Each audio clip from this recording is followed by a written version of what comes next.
He's the slick talking, jive walking, the morning ho shoast, banana eating, coffee drinking. It's the one and only Adam Josh. Hello, everyone. Good morning.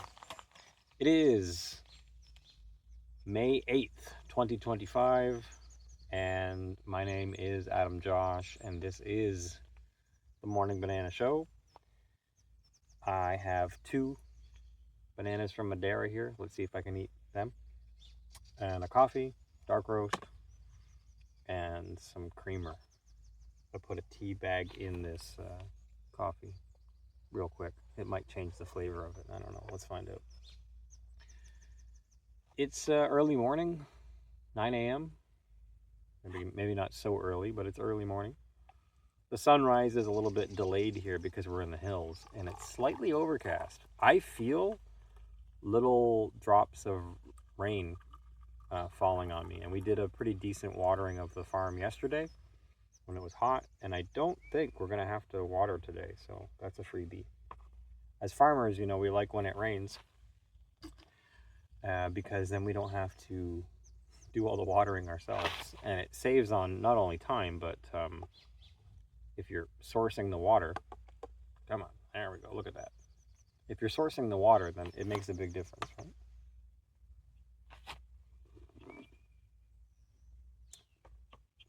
This is the last piece of Tyler's birthday cake that was saved for me. Tyler, my youngest, turned 12 on Cinco de Mayo. So now I have a tweenager and a teenager. Men, you know, turning into young men. And that's what it's all about. You know, have kids and you raise them to be the best people that you can be, that they can be. Do your best. I'm here in the hillside of the Algarve at our farm in Europe, Love Farm Stay, the Lule off-grid vegan experience. And this is Devani over here doing well. A banana palm. So many banana palms. We got Banana Bill over here. Little Kim, who's not very little anymore. And Bruce under Little Kim, doing very well on his own. There's Dahlia in the back there, and Taja in the front. Yes, all these people are friends, and some of them I've met in person, some of them haven't. Some of them are watching, and some of them are on X.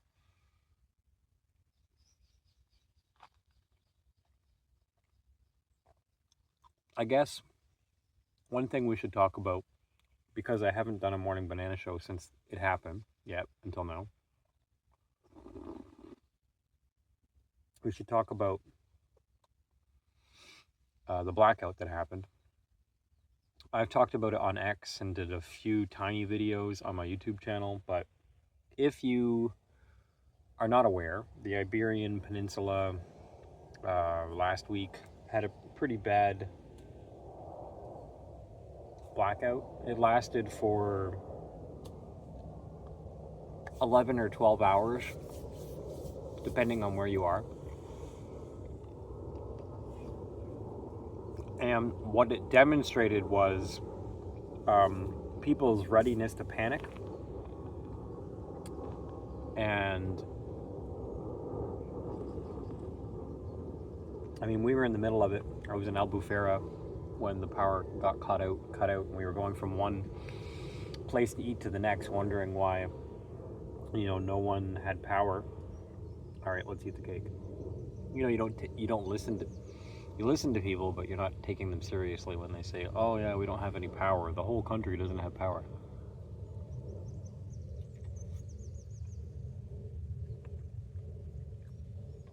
Turns out the whole country didn't have power. We're off grid here, so we have our own electricity generation. So we were kind of unaffected.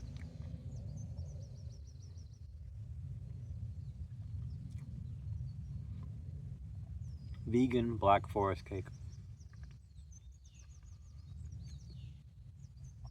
really yummy. I have some neighbors out here that are also off-grid, and they were also unaffected by the blackout.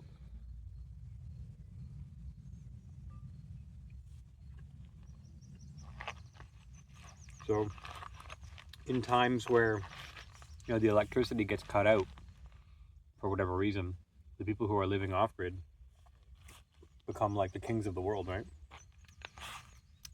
The king of the hill. I'm the king of Hill Town. You can call me Adam Hilton. Hospitality is our name.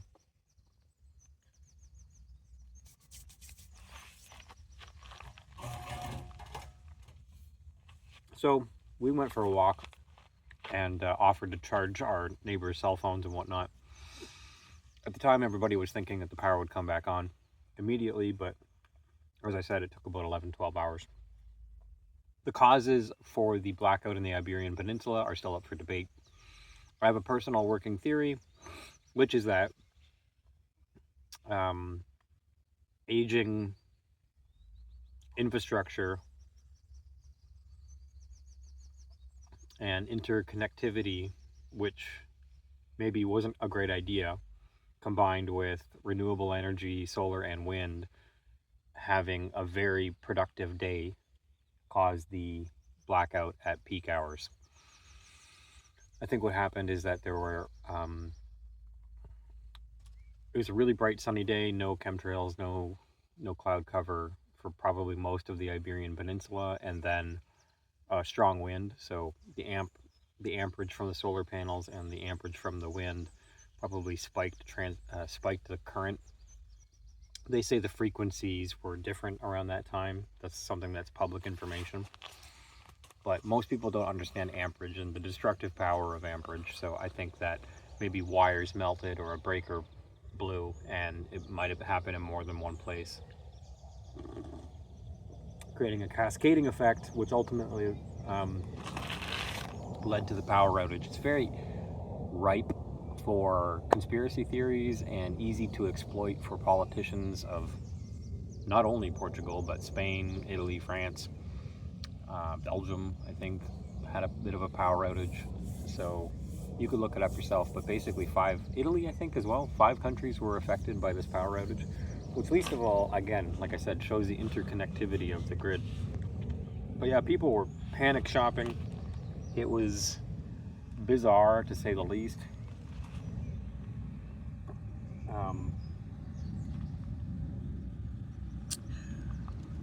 Side news, our wedding planner, Mia, has flown in from London and is coming to the farm today to iron out some details of our wedding.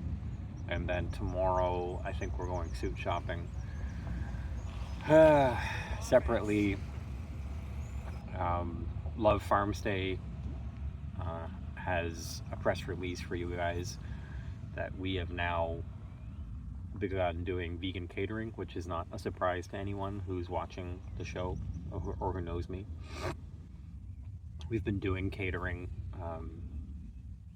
the bulk of our careers, and then after we retired and moved and bought the farm here, we are still catering, so not a huge surprise, but we have a yoga retreat that we're doing vegan catering for right now, for 15 people. One of them has a garlic and onion allergy, but if you're looking to have some vegan catering and you're in the area of the Algarve, you can look us up. Events and whatnot.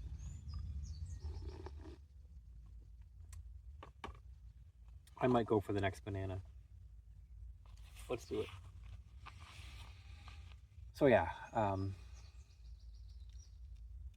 the blackout was one of those things where people had a wake-up moment where they realized how dependent they are on the grid. And I mean, I had those moments in Canada. I think everybody's had those moments in their lives where they experience a power outage and like, oh wow, this really sucks. I should do something about that. One blackout, I had a car on a hoist, and I had to go explain to the customer that the power's out. your car is kind of stuck. So that was a big wake-up call, but not paying for the battery backups, I couldn't convince my dad at the time to get a battery backup, and I wasn't about to go just do it on my own.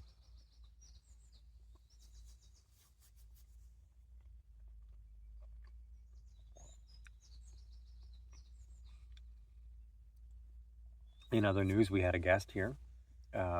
Actually, guests since last morning banana show. We had a guest, a friend from Kuwait, and then we had these two people traveling. I think they're between school years. And I always learn something from our guests. And it's a community, right? So what I learned from our German guests who are academics and studying is there is apparently I fact checked it before I'm telling you guys, so it's not really apparently, but I haven't been there myself. But I looked it up. In Germany, there's a town called Landau, Landau, and it's apparently a small vegan hub where there's a ton of vegan restaurants in this place.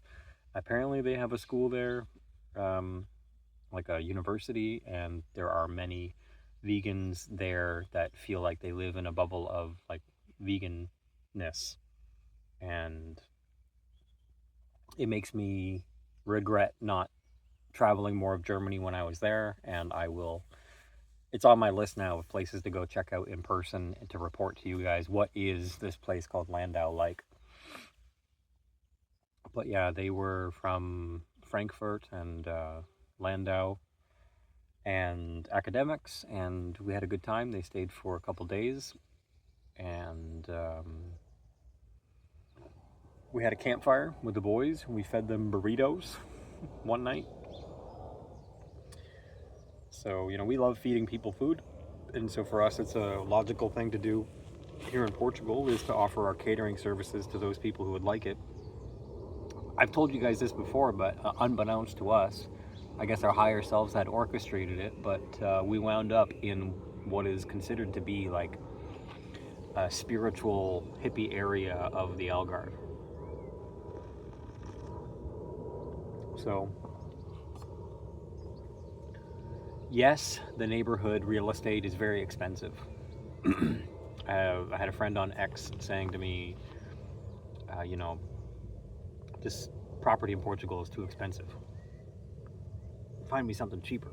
I'm not a real estate agent, number one. I recommended the person to a real estate agent.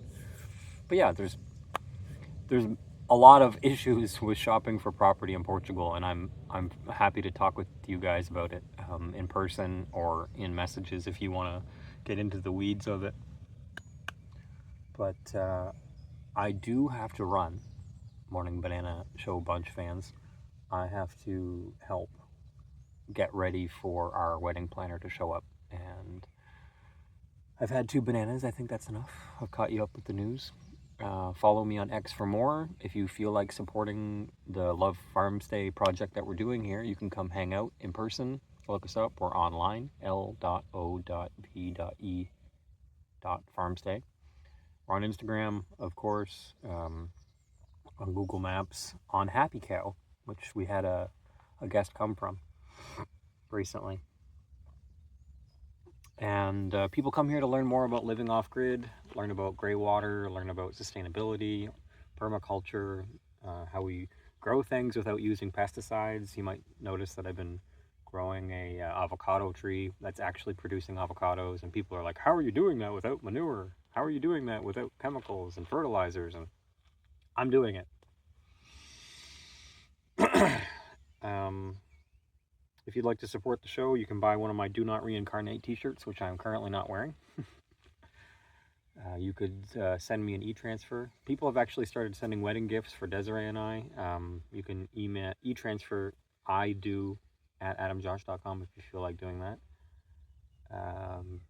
And then like Bitcoin donations, buy me a coffee donations, and Ethereum or Doge cryptocurrency wallets are all public information. If you look on X, I have it there. Thank you so much for watching the show. I love you guys. I am leaving the comments open, so we can continue the conversation. It's a beautiful day here in the Algarve, Portugal. And I hope that you have a fantastic day, and we'll see you on the next one. Take care. Are you tired of reincarnating? Me too! Now show the world that you don't want to reincarnate with this Do Not Reincarnate t-shirt!